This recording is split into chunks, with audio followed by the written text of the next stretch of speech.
Emily Carter had always dreamed of owning a dog that could follow her on every adventure, from snowy mountain hikes to lake kayaking trips and long desert treks under the sun. But the reality was much messier. Her dog, Max, a golden retriever with boundless energy and a mischievous streak, had other ideas. At just 10 months old, Max had already earned a reputation in their quiet Colorado town. He wasn't vicious or aggressive, just wild. He chased squirrels into neighbors' yards, jumped into every mud puddle in sight, and howled if left alone for more than a few minutes. Emily adored him. But she also knew something had to change. She couldn't even take Max for a simple walk without him tugging on the leash like a sled dog in the Iditarod. The final straw came one afternoon in late February. Emily had taken Max on a snowy trail near Pine Ridge to get some fresh air. The snow had settled thick overnight, blanketing the woods in a serene white hush. Emily clipped on Max's leash, and they started off down the trail. All was well for the first 5 minutes. Max sniffed the snow, pawed at a branch, and wagged his tail. Then, a snow hare darted across their path. Max went wild. He lunged forward, barking and yanking so hard that Emily fell face-first into the snowbank. Her glasses flew off, and her knee scraped against a hidden rock beneath the powder. When she looked up, Max was already chasing the rabbit down the trail, leash flapping widely behind him. It took Emily nearly 2 hours to find Max again. He had circled back, thankfully, but only after she'd screamed his name into the trees until her throat went raw. When she finally clipped the leash back on him, tears of frustration stung her eyes. This wasn't working. She loved him, but she couldn't keep living like this. Back at home that evening, Emily curled up on her couch with a heating pad on her bruised knee and opened her laptop. She typed into the search bar, "How to train your dog for the outdoors." 1,000 results popped up. Videos, blogs, forums. Most of them offered the same cookie-cutter tips: teach, sit, stay, and come. But Emily needed more than that. She didn't want Max just to obey basic commands. She wanted him to understand how to behave in all environments: the snow-covered forests, the dusty trails, and the lakeside docks. He needed to be versatile, focused, and above all, safe. That night, she found a forum post from a woman named Nora, an ex-military dog trainer who had opened a small dog behavior school in rural Montana. Nora specialized in environmental training, preparing dogs to respond to different terrains, stimuli, and distractions, from blizzards to rushing rivers. Emily's heart raced as she read testimonials from dog owners who had trained their pets to swim beside kayaks, hike off-leash in the snow without bolting, and even stay calm in thunderous rainstorms. "It's not just about obedience," one review said. "It's about connection and communication." The next morning, Emily emailed Nora and explained everything. Within a few hours, Nora replied. "Max sounds like a smart boy, just misunderstood," the email read. "We train with heart, not fear. If you're ready to commit, I'll guide you every step. Training in snow, land, and water requires consistency, but it can absolutely be done. You'll be amazed at what Max can become." Emily didn't hesitate. She signed up for the 12-week course, and over the next few days, she began preparing. The first module was snow training, building focus in cold environments. Nora's first instruction was simple: start where the distraction is greatest. So Emily returned to Pine Ridge, the place where Max had lost control, and brought a long leash, training treats, and Nora's voice in her headphones via a guided audio lesson. In snow, Nora said, dogs get overstimulated, they smell different things, see fewer visual cues, and their senses get scrambled. You need to become their anchor. Let's begin with the look at me command. Emily stood on the snowy path, Max beside her, tail wagging furiously. She held a treat to her nose and said, "Max, look at me." He darted his eyes around, then back at her, just for a second. "Yes," she said, giving him the treat. They repeated the drill over and over. "Look at me. Treat. Look at me. Treat." At first, Max only glanced. But by the end of the session, he was locking eyes with Emily for full seconds at a time.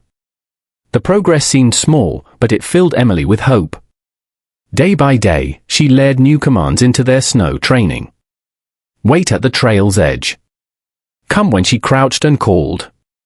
Leave it when he tried to chase birds or gnaw on sticks. Nora encouraged her to use the environment as part of the training, burying toys in snow mounds to teach scent tracking, calling Max through snowy mazes to build recall, and even having him pause beside snow-covered boulders to learn place. A command that told him to stay in one spot, even with distractions all around. By the end of week 2, Emily noticed a change. Max was calmer. Not perfect, but focused. He still got excited, but he looked to her for direction. One morning, a family passed them on the trail, their dog barking loudly. Max perked up but didn't lunge. He glanced at Emily, waiting. She whispered, "Look at me," and he did. Her eyes welled with tears. It was working. Week 3 brought a new challenge, icy terrain. Nora's lesson for that week taught Emily how to help Max walk carefully on slippery snow. Dogs need confidence in their footing, Nora said. Teach him to slow down. Use leash pressure. Keep your body calm. So Emily practiced. They hiked slowly along ice-patched trails, Emily murmuring commands and Max learning to pause, adjust, and continue. She rewarded him constantly. She learned to read his signals, the way his ears shifted when unsure, the way his tail drooped when cold. She began to carry paw balm and a towel in her pack. Be your dog's guide, Nora always said. You're not the boss. You're the teammate. That quote stuck with Emily like gospel. By the end of the month, Max could walk beside her through deep snow, navigate icy patches with patience, and come when called even with squirrels darting across the trail. The once wild puppy was transforming into a trail-ready partner. Emily was proud, not just of Max, but of herself. She realized that dog training wasn't about dominance or tricks. It was about relationship. She was learning to speak Max's language. And in turn, he was learning to listen to her heart. Then came the moment that sealed it all. It was early March, and the snow had started to melt into slushy puddles. Emily and Max reached the trail summit after a long, uphill hike. The wind howled across the ridgeline, but Max stayed by her side, alert and calm. Below them, the valley stretched in white and grey patches. A snow hare darted from a thicket, just like before. Max saw it. His ears shot up. His body tensed. Emily's heart stopped, preparing for the bolt. But Max turned, looked her straight in the eyes, and Saturday. Just Saturday. Waiting. She gasped. Good boy, she whispered, kneeling and wrapping her arms around him. He thumped his tail in the snow. Emily looked out at the horizon and smiled. They had conquered the snow together. But this was just the beginning. Next came land, trails, deserts, bustling streets. And after that, water. Emily couldn't wait. Spring rolled into the Colorado valleys with golden sunlight and the faint smell of blooming wildflowers. The snow had melted off the trails, revealing soft earth, scattered rocks, and a new set of distractions for maximum. Emily stood at the edge of Fairview National Park with her backpack slung over her shoulder, Max trotting at her side with his tongue hanging out in excitement. She took a deep breath, already missing the quiet of the snow-covered forests. The world was louder now, birds sang in shrill melodies, squirrels dashed between tree roots, and hikers filled the paths in loud clusters. It was a different kind of challenge, and Emily knew that the progress she and Max made in the snow would be tested here. She pulled out her phone and opened the next module Nora had sent her, Land Training, Building Stability in Crowds and Chaos. Nora's voice crackled through the earbuds. Snow taught your dog to look to you when the world is quiet. Land teaches your dog to focus when the world is loud. In this phase, you're not just practicing obedience. You're building trust in motion, during chaos, around people, and with unpredictable terrain beneath your feet. Emily glanced at Max, who was already sniffing a bush with intense curiosity. She smiled and crouched beside him. "Ready, buddy." Max wagged his tail, then sat when she gave him the signal. Their first focus was loose-leash walking through distractions. On snowy trails, Max had learned to stay by her side, but now, with joggers, cyclists, and children with kites running wild, everything seemed to pull his attention. Emily followed Nora's guidance step by step. She started with 5-minute walks near the edge of the park where there was less foot traffic. Every time Max pulled forward, she stopped walking. "No forward movement unless he stays beside you," Nora had said. It was frustrating at first. They barely made it 10 feet without Max lunging after a squirrel or rushing toward a picnic blanket that smelled like grilled chicken. But Emily stayed patient. She used treats, praise, and the heel to command repeatedly. She learned to read Max's body language, the way his ears would twitch when something grabbed his attention, the way his breathing quickened right before he lunged. And when she noticed those signs, she gently redirected him before he made the mistake. Day after day, they worked. They walked through playgrounds, quiet sidewalks, and eventually, into the heart of downtown Fairview on a busy Saturday market day. Max was overwhelmed at first. Loud music played from speakers, kids ran with balloons, and food vendors called out from their stalls. But Emily had come prepared. She shortened the leash, held it close to her hip, and whispered steady commands. "Look at me. Heel. Stay. Good boy." They passed by a hot dog stand, and Max's head jerked toward it. His nose twitched violently. But he didn't lunge. He looked up at her instead. She beamed. "That's it, maximum." "Yes." She fed him a treat and they kept walking. Another focus in Nora's land module was settling in public spaces. "Your dog needs to know when it's time to move and when it's time to be still," Nora said in the audio lesson. "Find a spot with moderate distractions and teach him to down and stay, even if kids run by screaming or a bicycle zooms past." So Emily brought a mat with her to the park each morning. She laid it out in the middle of the grassy area and gave Max the place the command. At first, he struggled.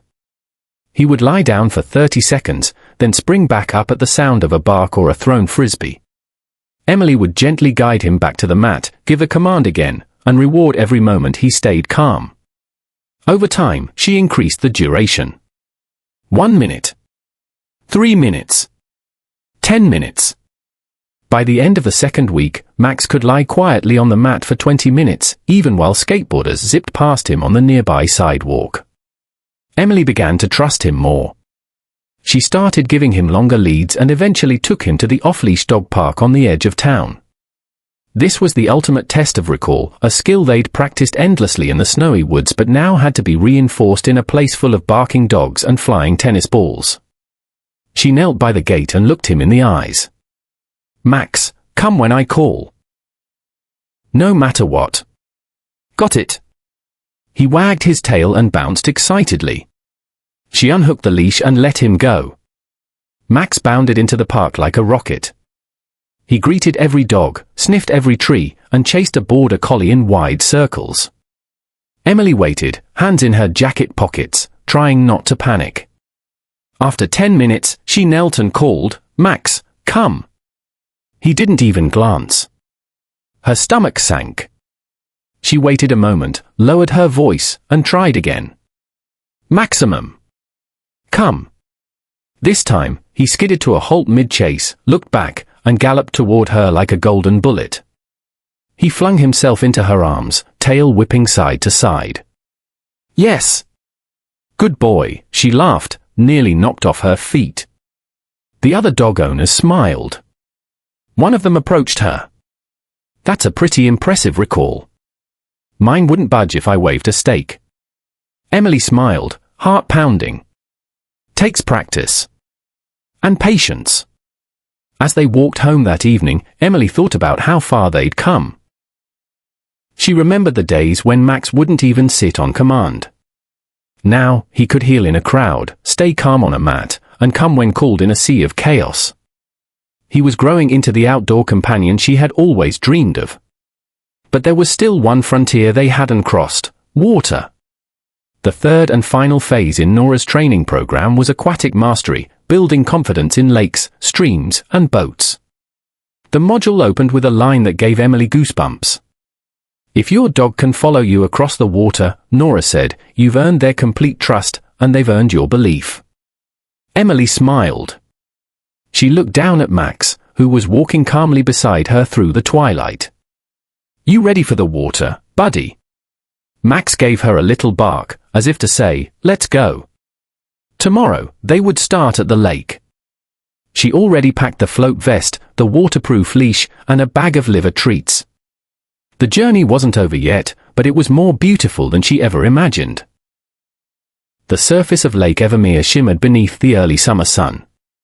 The wind rippled gently across the blue-green water, and dragonflies buzzed over lily pads like miniature helicopters. It was peaceful, almost too peaceful, considering what Emily was about to do. She stood at the edge of the lake's wooden dock, gripping Max's leash while the golden retriever bounced beside her, his excitement barely contained. His tail wagged like a windshield wiper on high speed. Water training. This was it, the final chapter in their journey, and the one Emily had feared the most. Unlike snow or land, water introduced a different kind of vulnerability. You couldn't chase your dog into a lake or sprint after him across a river. Once they were out there, it was about trust, complete and total. Emily had never taken Max swimming before. Sure, he'd splashed in puddles and dipped his paws into streams, but swimming in open water? That was something else entirely. She remembered what Nora had said in the training video: water reveals the strength of your bond. If your dog believes you're their safe harbor, they'll follow you anywhere, even across what they can't stand on. That stuck with Emily. She knelt down and buckled Max into his bright red float vest, securing the straps around his chest and belly. He looked up at her with curious eyes, as if wondering what kind of adventure this would be. Emily had chosen a quiet corner of the lake, far from boaters and fishermen, to begin their training. The plan was simple: start slow. Introduce your dog to water the way you'd introduce a child to the deep end, Nora's module had instructed. First, let them explore the shore. Let them see the lake isn't something to fear. So that's exactly what Emily did. She walked Max along the edge of the water, letting him sniff the sand and feel the gentle lapping waves against his paws. At first, Max was cautious. He dipped a paw in and quickly stepped back, tilting his head in confusion. Emily knelt beside him. "It's okay, buddy. Just like snow. Just like land. We'll figure this out." She tossed a floating toy, a bright yellow duck, just a few feet into the water. Max watched it with interest, ears perked. "Go get it," she encouraged softly. Max inched forward, slowly stepping into the water until it reached his chest. Then, with one powerful push, he paddled forward and grabbed the duck in his mouth. Emily clapped and cheered like he'd won a gold medal. "Yes, Max! Good boy!" He paddled back toward her, tail wagging even as water dripped from his nose. That was their first breakthrough. The next few sessions were about consistency and confidence. Emily brought Max to the lake every morning before work. They practiced short swims from the shore, gradually increasing the distance. She used recall commands in the water: "Max, come," and rewarded him the moment he reached her. She even walked out waist-deep into the lake and called him to her from there, teaching him to swim toward her voice. If your dog can find you in the water, Nora had said, you've taught them to seek your safety no matter the situation. By the end of the week, Max was gliding through the water like a seasoned retriever. His strokes were strong, his head stayed above the surface with ease, and he seemed to genuinely enjoy the process. But the real test came during week 2, boat exposure. Emily had borrowed a small kayak from her neighbor, Greg, who often fished on Evermere. She dragged it to the water's edge one Saturday morning and let Max inspect it. He sniffed the hull, licked the paddle, and stepped cautiously inside when she patted the base and said, "Place." At first, he was shaky. The gentle rocking of the kayak made him nervous.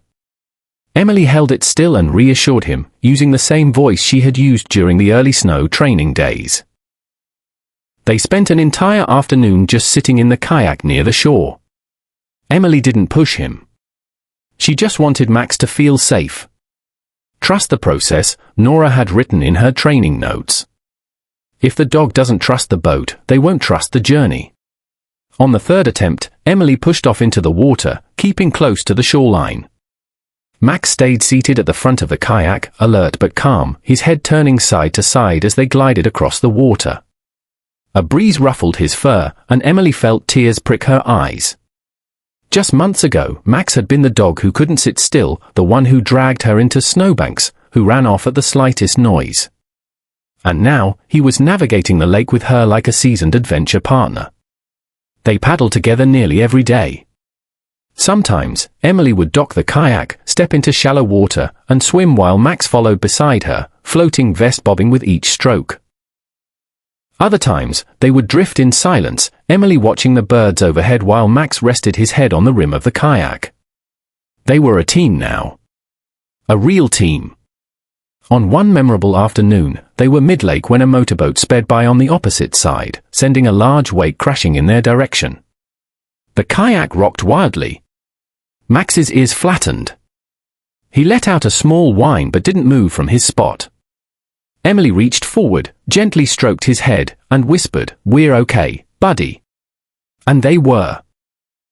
By the final week of the water training, Emily had taken Max on longer kayaking trips, some over an hour. They explored hidden coves and quiet inlets. Max had learned to lie down when the kayak rocked too much and to stay still when birds or ducks flew nearby. He no longer barked, no longer panicked. He trusted her. And she trusted him. Their final test was a full-day trip to Boulder River, a calm, slow-moving stretch that twisted through the forest and emptied into a wide basin surrounded by cliffs. Emily packed their gear, loaded Max into the car, and set off just after sunrise. When they reached the river, Max jumped out eagerly, tail wagging. The float vest went on, the kayak hit the water, and off they went. The river was peaceful, its current gentle.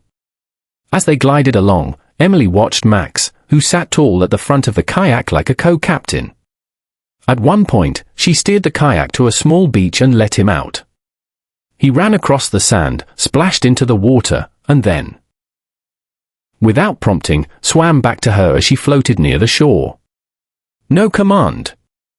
No bribe. Just trust. Emily leaned back in the kayak, arms behind her head, watching Max swim like a golden arrow through the water. And in that moment, she knew they had done it. They had trained across snow, land, and water. Not just for obedience. Not for tricks or trophies. But for something far deeper. Connection. Communication. Companionship. She thought of Nora's words again, if your dog can follow you across the water, you've earned their complete trust, and they've earned your belief. And that's exactly what had happened. Max had become everything Emily had dreamed of a loyal partner, a brave swimmer, a focused trail companion. But more than anything, he had become her mirror, reflecting the patience, persistence, and love she had poured into him every step of the way. As the sun dipped low and turned the river gold, Max climbed back into the kayak, curled up at her feet, and closed his eyes. Emily smiled, dipping her paddle back into the water. There would be more adventures. Mountains to climb. Lakes to cross. Trails to explore. But they'd face them together, a woman and her dog, trained not just by commands, but by the bond they'd built across snow, land, and water.